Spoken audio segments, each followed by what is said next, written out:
آج ہم تھیلیسیمیا کی اقسام دیکھیں گے کہ تھیلیسیمیا کتنی ٹائپس کا ہوتا ہے۔ یہ دو ٹائپس کا ہوتا ہے، الفا تھیلیسیمیا اور بیٹا تھیلیسیمیا۔ الفا تھیلیسیمیا اگر الفا چین مسنگ ہوں، بیٹا تھیلیسیمیا اگر بیٹا چینز آپ کی جو باڈی سے مسنگ ہوں تو اس کو ہم بیٹا تھیلیسیمیا کہتے ہیں۔ جینز میں میوٹیشن کی وجہ سے یہ دونوں چینز میں مسنگ ہو سکتی ہے۔ اگر آپ نے ابھی تک میرے چینل کو سبسکرائب نہیں کیا تو ابھی سبسکرائب کر لیں اور بیل آئیکن کو آپ نے لازمی پریس کرنا ہے تاکہ جو بھی میری لیٹسٹ ویڈیو وہ سب سے پہلے آپ تک پہنچے۔ تو جناب تھیلیسیمیا کی اقسام کے حوالے سے دیکھ رہے تھے۔ الفا چین جو ہے نا آپ کی جو جینز میں وہ 141 ہوتی ہیں اور بیٹا چین 146 ہوتی ہیں۔ یہ دونوں چین جو ہے نا مل کر آپ کی ہیموگلوبن بناتے ہیں۔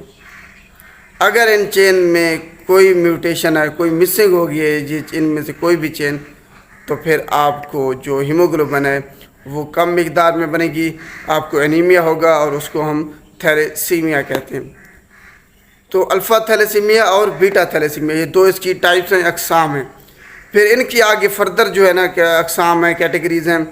الفا تھیلیسیمیا اگر الفا چین مسنگ ہیں تو الفا تھیلیسیمیا کہتے ہیں، اگر تھوڑی سی چین مسنگ ہیں تو وہ کیریئر ہوگا، اگر زیادہ چین الفا کی مسنگ ہیں تو پھر وہ مائنر میں ہوگا، اگر اس سے زیادہ مسنگ ہیں تو انٹرمیڈیٹ، اگر بہت زیادہ مسنگ ہیں الفا چین تو اس کو ہم تھیلیسیمیا الفا تھیلیسیمیا میجر میں کنسیڈر کریں گے۔ اسی طریقے سے اگر چند ایک مسنگ ہو بیٹا تھیلیسیمیا کی تو بیٹا تھیلیسیمیا کیریئر، اس کے علاوہ اس سے زیادہ اگر مسنگ ہو تو بیٹا تھیلیسیمیا مائنر، اس سے زیادہ بیٹا تھیلیسیمیا انٹرمیڈیٹ، اس سے زیادہ مسنگ ہو تو بیٹا تھیلیسیمیا میجر۔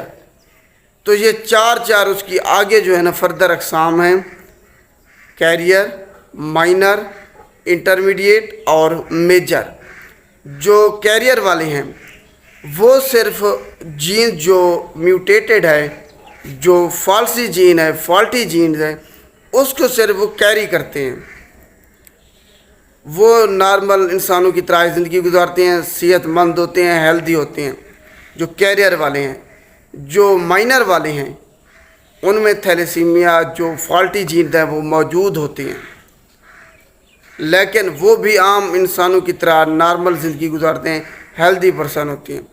جو انٹرمیڈیٹ والے ہیں وہ درمیان میں ہوتے ہیں، اگر ان کی طبیعت زیادہ خراب ہوتی ہے، اگر وہ اپنا خیال زیادہ صحیح طریقے سے نہیں رکھتے تو وہ میجر تھیلیسیمیا میں کنورٹ ہو سکتے ہیں۔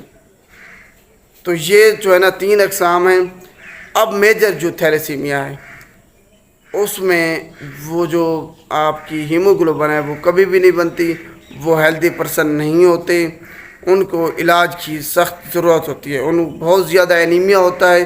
اس کے علاوہ ان کی جو گروتھ ہے وہ نارمل پرسن کی طرح نہیں ہوتی، بہت ہی کمزور گروتھ ہوتی ہے، ان کی کم گروتھ ہوتی ہے، جس کی وجہ سے وہ چھوٹے سے نظر آتے ہیں عمر ہونے کے باوجود۔ تو یہ 4 تھیلیسیمیا کی جو ہے نا ہم نے فردر اقسام پڑھی ہیں۔